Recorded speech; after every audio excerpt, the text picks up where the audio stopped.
Alright, sorry for that interruption. Step 1, soak up the mess with a dry cloth.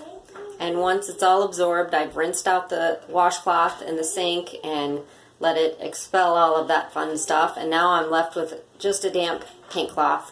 And I'll use that damp pink cloth to wipe up my space.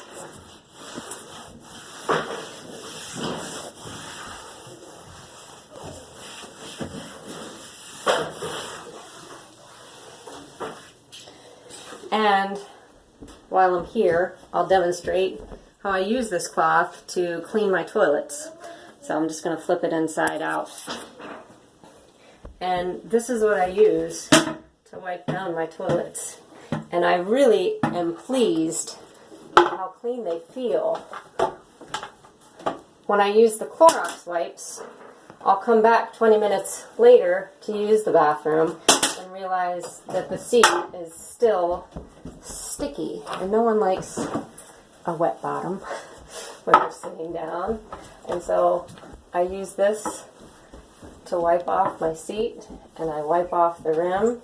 And this is a quick job, but when I need to, we wipe off the seat. Right? Yeah! Yeah. When I have time, I'll take off the whole lid. And wipe down the outside of the toilet bowl. But this is the end of this video. Can you tell? Yep. Yep. Say bye, everybody. Bye, everybody.